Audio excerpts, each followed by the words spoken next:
Hey, Giants fans, welcome back to Giants Latest. It's Wednesday, and you know what that means. We are putting that awful Broncos loss behind us, and we are moving forward to the upcoming game on Sunday, which is against the Eagles. And oh man, you know what the most frustrating thing about this to me is that they lose Zadarius Smith, who decides midseason after getting his butt whooped by the Giants that he's out. He's ready to retire. He's done. And then this week, out of nowhere, Brandon Graham, who retired, decided he's going to unretire and come back and play for the Eagles. Can we just have like the tiniest bit of football luck that lasts for more than one play? Which was the tipped ball off the hands of Wandale that Theo caught and was able to run for a touchdown. Can it just last for longer than that? Like, are they kidding me with this? It's just so annoying. Like, it's just so frustrating to me and so stupid. Like, I just can't catch a break. So anyway, I don't know if he's going to play on Sunday, but he's back on the team, so he probably will be, and we'll be ready to go. Now, is he going to be the Brandon Graham that we've seen in the past? Probably not, but Jalen Carter's back this week. He was back after the Giants game. And then I believe that they're going to have Quinion Mitchell back. So this is not going to be an easy game for the Giants. I think that the Giants will stack up well against the Eagles again. But my biggest concern is that if Paulson Adebo is not ready to play, we're looking at Tay Banks, and that is what I'm really concerned about. I think that the offensive line will be able to handle the defensive line. I think that Jalen Carter coming back will disrupt them a little bit. I don't think that the offensive line is going to completely crumble. Also, JMS should be good to go. We don't have the injury report yet, which is why I don't know about Adebo and Holland just yet. But according to Dan Duggan, he believes that there's a possibility that Adebo might miss some time with a knee injury. So let's everyone cross our fingers that that's not the case. But yeah, just very, very frustrating that this is what's happening. So it's kind of just like this Giant season and every season for the last few years. Just frustrating bits and pieces, right? But it is what it is. What are you going to do? You have to go out there and play, and you better put on a damn good show. And I have confidence in a lot of players on this football team, especially the offensive line. So I just want them to be able to protect so Jackson can continue to grow and play well. With that being said, there were a couple things that I wanted to see the Giants do on Tuesday, which was bring in some players for workouts. Now, one of the players that I have talked about on social media is that Tyler Lockett was just released from the Titans, and I feel like he would have been a great opportunity to bring in. I know everyone's talking about Jalen Waddle, but I think we have to look at things a little realistically. And if you're Miami and you don't have Tyreek Hill, you cannot afford to also trade away Jalen Waddle. They paid Tua Tagovailoa $50 million a year. Like, as much as everyone can say, well, Miami sucks and they're probably going to blow it up and they're going to be in a rebuild, they pay their quarterback a lot of money. So I don't think they can afford to give away one of the only good players on their offense. So you never know. There is a possibility that the Giants try and wear them down and make a play and are able to get him. But, because that's not the case right now, I would have brought in Lockett, and the Giants didn't do that. And you know what else they didn't do is they didn't bring in Asante Samuel, who was the other player that I would have liked to see the Giants bring in, because you cannot trot out Tay Banks on Sunday. I don't even want to talk about how upset I'm going to be if they do that, because I think that they're going to do that. And I just think it's absolutely asinine and stupid. So anyway, they did sign a cornerback. It's not Asante Samuel Jr. It's not any other free agent cornerback. Do you know who it is? It's Corey Black, who the Giants picked with their 7th round draft pick in 2025, just a few months ago. And then they did not get him. They didn't elevate him for the 53-man roster. So when they did the roster cuts, that's it. He didn't make it.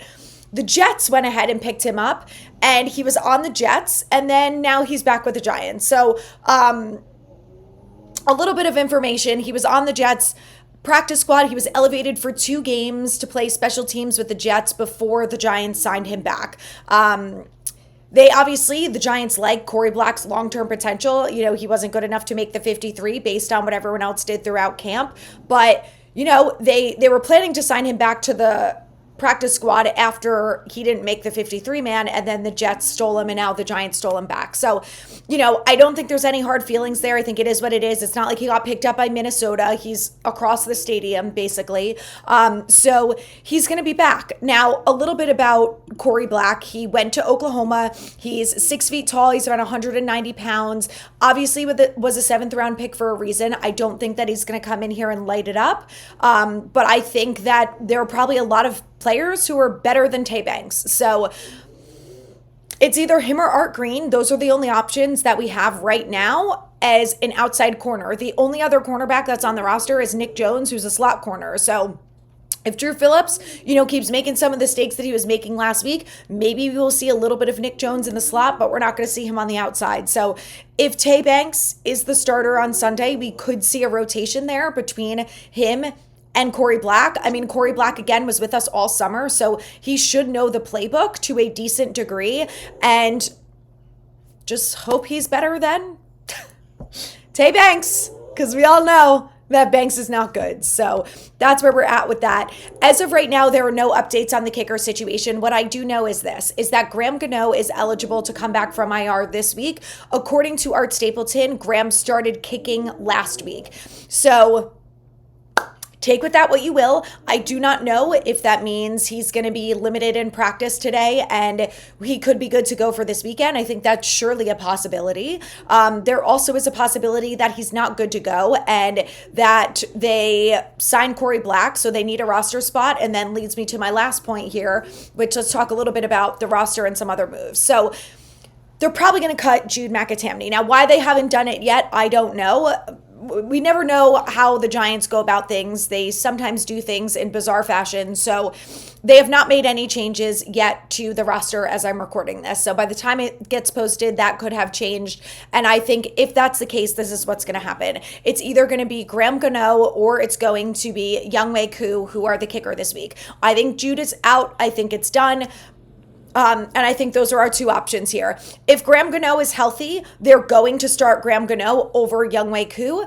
The thing that seems insane to comprehend is the fact that there have been kicking competitions between Koo and McAtamney, and McAtamney has beat out Koo. Now, I don't know how that's possible. For all I know, they're lying to us, which I don't think there's any good reason to do that. I saw one of the beat writers say that maybe it could be a monetary issue, that because Koo is a veteran kicker versus Jude being an international player, they'd have to pay Koo more money. I don't want to hear it about the money. It's such bullshit at this point. No other team is worried about the cap. The Saints literally have negative cap space every single offseason. And they figure it out. Are they out here winning Super Bowls? No, but they managed to get the cap under control. And I understand that with Dave Gettleman, he royally screwed up the cap. I understand that. But Joe, at this point, it's been 4 years. Like, you had to have gotten it in a healthy spot by now. You freed up $4 million from restructuring Adebo. You're going to tell me you can't afford to pay a veteran kicker and that he's not better than Jude? He has to be better than Jude at this point if Gano is not ready to go. It's some of the moves that they make are so mind-bogglingly frustrating to me. Every other team does not give a shit about the cap. The cap goes up every year with these TV deals and all sorts of stuff. They can always restructure guys. There are plenty of guys on this team who are on long-term deals that they can easily restructure and manage the cap. I don't know if Kevin Abrams, who's the capologist, is too strict. I don't know what the problem is. He couldn't have been that strict because he was here with Dave Gettleman and was willing to pay Nate Solder an ass load of money, and he was willing to pay Kenny Golladay whatever he wanted, so they're able to figure it out. Figure it out. You cannot allow these stupid mistakes to be the reasons why you lose football games. And I know all I'm hearing from a large portion of Giants fans is the kicker lost us the game. No, he didn't. Giving up 33 points in one quarter lost you the game. The kicker, the play calling, the scheme, the this, that, and the other thing, that was all, the interception, that was all part of it. Giving up 33 points in one quarter has happened 3 times in the entire history of the NFL before this game. We were the 4th team to do it. I need you to understand that. So yes, the kicker was a part of it. Yes, this team has kicking issues. Yes, against the Commanders and with some other issues, yes, that has been the reason why we lost games. This was not it. Against the Broncos, it was not it. It was the defensive collapse that allowed 33 points in a singular game. And they allowed 20 something of them, whatever the math is, maybe more at that point, in 5 minutes. That is unacceptable. Unacceptable. So it's all part of it. I'm worried, the defense seemed to fall to shit when Adebo left. And if they don't do something about Tay Banks on Sunday, I'm very concerned about what we're going to be working with. So if Graham Gano's back, that's great. Maybe our kicking game will be normal. Maybe we'll be able to attempt a field goal from 45 or 55 yards instead of having to punt like we didn't do last week. So maybe that will be part of it. Sure. Maybe we won't be going for 2 because the analytics said so when you have a kicker who can actually kick a 25-yard field goal. So maybe those things won't be a problem. But if the defense continues to struggle and blow games in the final minutes of the fourth quarter, we're going to lose games. So the reason we won the Chargers game and the reason we won the Eagles game is because we played complementary football. Special teams was good. The defense was good and made stops when it had to be and made game-ending plays like the interception. And the offense was good. They did not turn the ball over. They made smart decisions. The offensive line was good, right? Complementary football is how you win games. You have to be able to pick up those mistakes. The Giants were able to work with Jackson Dart's interception. Again, it was part of the reason why they lost. It wasn't the only reason why they lost, okay? At that point, the game was still 26-16. We were up by 10 points. You have to win that game. It's unacceptable. So I need the defense. I need Shane Bowen. I need everyone to take a hard look in the mirror and figure out what the hell is going on and never do that shit again, because that was unacceptable in every way, shape, and form. So again, they got to figure out what to do with Banks. Tomorrow, we're really going to get into the injury report because the first one is going to come out later today, and that's going to give us some answers as to whether or not we have a chance of seeing Adebo this week, whether or not we have a chance of seeing Holland. We're going to find out more about JMS if he cleared concussion protocol. We are going to find out about Graham Gano, and then a couple other players who are dealing with injuries and kind of where they're at this week. Jackson Dart, I expect to be on the list. Brian Burns left the game with a foot boot on, so we'll get an update on him. So anyway, tomorrow we're going to focus a lot on the injuries. And then as always, Friday is going to be predictions, players to watch, and things like that. So make sure you subscribe for all things Giants.